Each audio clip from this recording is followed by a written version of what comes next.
everyone, my name is Andrea. If you don't know me, you should subscribe because why not? You should also hit the notification bell down below to be notified every time I upload a new video. But anyway, today I'm going to be filming my December wrap up. And December I read a total of 7 books, which was pretty good. One of them was actually a short story book kind of thing. I'll talk about that in a little bit, but I'm still gonna count it. And a couple of these were rereads, but overall I had a very good reading month. I think the lowest book that I rated, or the lowest rated book I had, was 4 stars, so that's pretty good. The first book that I read that kicked off December was A Sky Beyond the Storm by Sabaa Tahir. This is the 4th and final book in the A Number in the Ashes series, and you've probably heard about it a lot. You've probably heard me talk about it, but I absolutely love this book. I gave it 5 out of 5 stars. I thought it was a perfect ending. It was also just a very close to perfectly written book in general, and it definitely helped to solidify this series as one of my all-time favorite series ever. So that was really good, and it was a great way to start off December. I think I read this in a couple days, and I also cried a lot, so it was a great way to start December, and I really loved this read. So I also read The Song of Achilles by Madeline Miller, and I read this one pretty quickly too. If you don't know what this one is about, it is essentially a retelling of the story of Achilles and Patroclus, and I am somebody who doesn't know anything about Greek mythology, so when I went into this, I really didn't know what to expect, and I also didn't know the original stories, so it was kind of a different read for me, but overall I really enjoyed it. I ended up giving it 5 stars.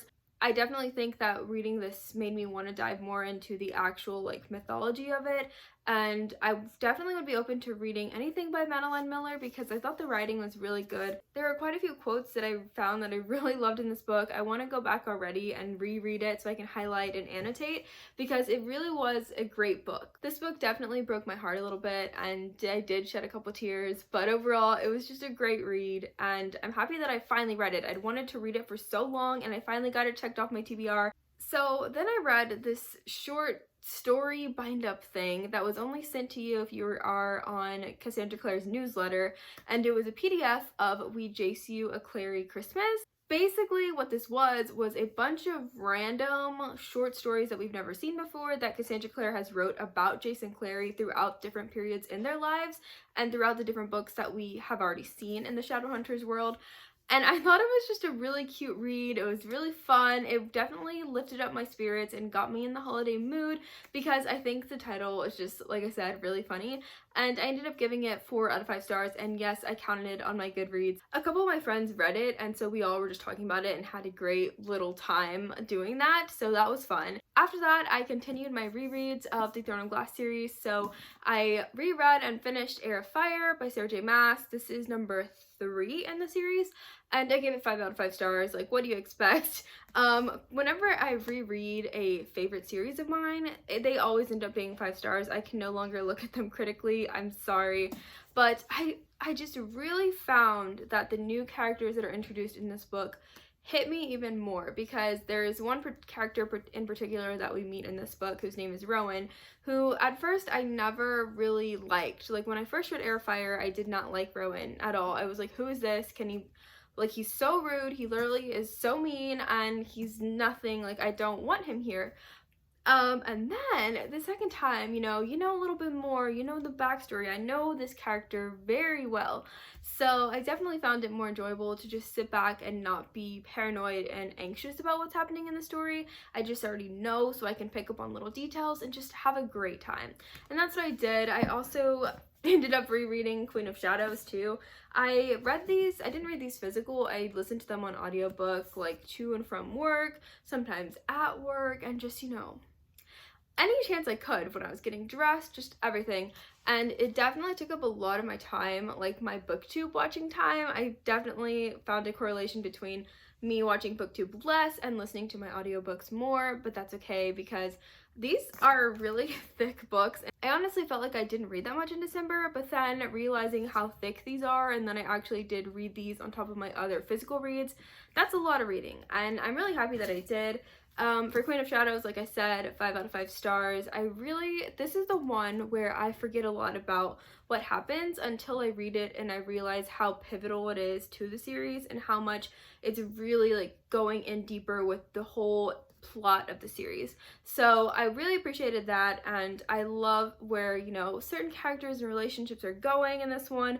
Things are solidifying. It's just good. It's just, I love it. So my final read that I finished of December was Golden Sun by Pierce Brown. This is book 2 in the Red Rising trilogy, and I did also start Morningstar, but I didn't finish it. I was like 100 pages, I had like 100 pages left. I'm so mad that I didn't finish it in December. It would have just been so great, but I didn't, so I'm not gonna lie to you guys.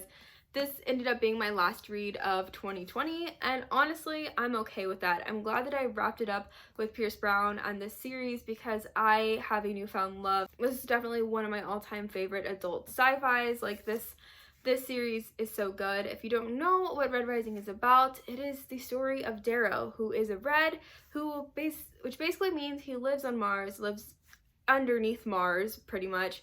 And the Reds are a group of people classified as Reds because they're lower in the class society, pretty much, of the world of Mars and the entire different planets.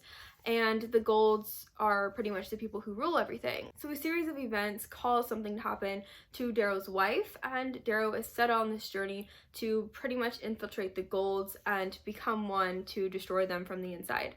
And it's really great. There's so much more. There's so much really cool sci-fi aspects to this. I've never read or really dived into sci-fi that much, but when I read this, I was like, I think I like this. Like, I think this is something that I can see myself furthering my reading taste and going into more authors like Pierce Brown in that genre, and I can't wait to do that in 2021. But this was the second book to that, and I found this one really good as the first one. I gave it 5 stars, and there's something about Pierce Brown. He's not scared at all to kill off characters. He's not scared to make something happen that you think there is no way we can come back from this. There is no way this character can, you know, still go on after this. And then he just makes it happen. There's also a character in here named Severo, who is just my favorite character. I think, like, he's one of my all-time favorite characters throughout any books I have read. He's a side character, but I know a lot of people who talk about him almost more than they talk about Darrow. I think that Severo is just a really special character, and any time that I get to spend reading about him, it's just the best time. And so for that reason, I really loved the way that the characters got put through things, and the way that they came out, and the way this one left off just left me wanting to read Morningstar immediately, and that's what I did. But like I said, I didn't finish it, so I'll have to talk about Morningstar in my next wrap up. But that was the last book I read in 2020. That's the last book I read in December, so that's all I pretty much have to say. Let me know down below your favorite read from December or the last book you read in 2020. Comment down below a sun emoji because I'd really love to see who stays till the end of my videos. But that's all I have to say, so I hope you guys enjoyed this video, and I'll see you guys in the next one. Bye! She's a Mona Lisa. Everyone's lining up to see her.